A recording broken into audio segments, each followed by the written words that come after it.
Chicago Bears are emerging from hibernation following their bye week. In their last game, the offense showed signs of improvement as the team, led by rookie quarterback Justin Fields, came up just short against the Pittsburgh Steelers. Up next, the Bears take on the Baltimore Ravens at Soldier Field on Sunday, hoping to break their 4-game losing streak.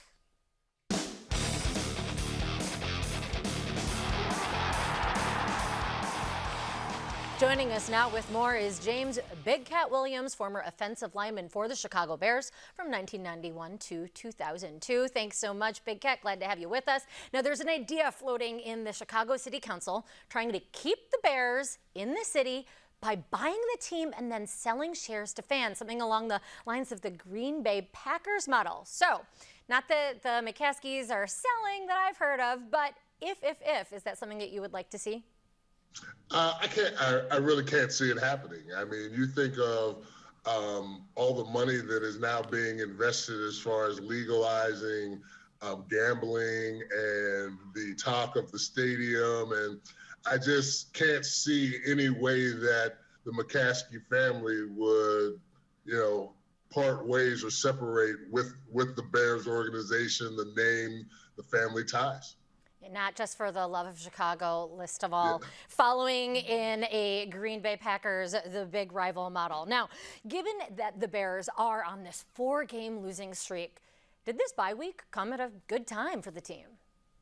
Yeah, this is about halfway through the season. It is usually the perfect time. It usually doesn't work out that way, but for the Bears it did. It gives them, as a coaching staff, a great opportunity to go back and look and see things that worked or have not worked throughout the season, figure out how they can make the offense more productive, what they need to do defensively to shore up things, to cause more turnovers, get more turnovers, shore up tackling, and just basically scheme things. And then, for the players, it's just about recharging your battery, getting your energy back up, getting a couple workouts in, and just getting your body and mind back together.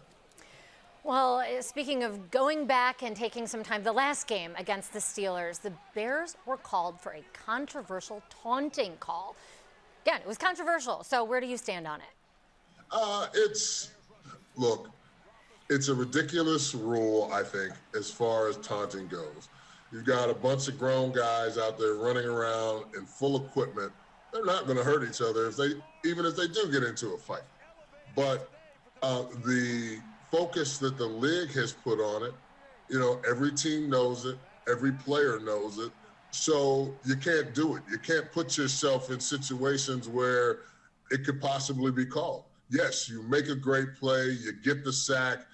What's the purpose of you standing there staring at the opposing sideline before you go back to your sideline? Go back to your sideline, celebrate with the rest of the defense, or, whatever the situation is. For that past situation, it was the defense. Celebrate with those guys and move on with the game. Right. So despite maybe the desire to do such a thing, players are getting paid a lot of money, a lot's on the line, hold it in. Now, despite that loss, are you seeing signs of progress in the offense and the understanding between QB, Justin Fields, and his receivers? Well, I think when you look at the second half of the Steelers game, you see Justin Fields looking more comfortable. You see Allen Robinson getting back into the act. You see Kmet, being introduced to Chicago a little bit more. So, yeah, I see a progression. They're in a tough stretch right now with the teams that they're going to play, the teams that they have to face. But the better they can communicate with each other, the better they work together, the more opportunities that they have to work together. I can't see how it can be a bad thing. So I expect them to get better week by week as long as the coaching staff keeps them in situations that keep Fields out of harm's way. So speaking of the coaching staff, if the Bears do end up with a losing season, but there's progression with Justin Fields, is that enough to bring Matt Nagy back next year, or is he done? Unfortunately, I'm not a brass up at Hallis Hall, but I mean, when you look at what Nagy's done the last 4 years. You're talking about an offensive-minded coach that has come in, and we've never seen the offense really live up to expectations. So you've got to think that something dramatic really has to happen in the second half of the season, both with Fields' progression and just with the team, in order to really think that they have a good shot of bringing him back. But you also have to ask the question of, if they don't bring him back, who do they bring in? And that's another hard question to answer.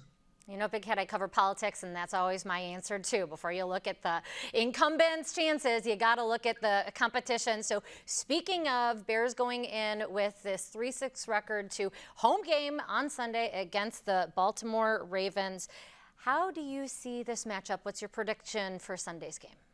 Well, it's not going to be an easy matchup, because you're talking about, once again, Fields being a young quarterback, being a rookie, and a Baltimore Ravens defense that is, they thrive on situations like this.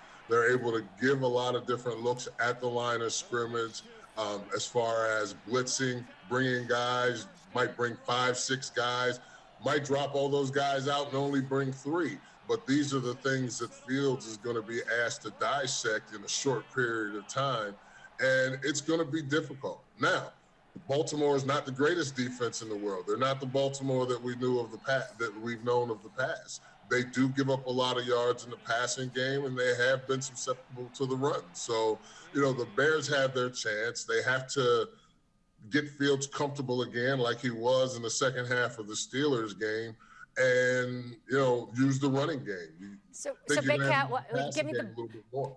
Big Cat, give me the big bold prediction. What do you think the score is going to be Sunday? I'm going 27-17 Baltimore, unfortunately. Unfortunately. Well, thank you very much, James Big Cat Williams. Thanks, Amanda.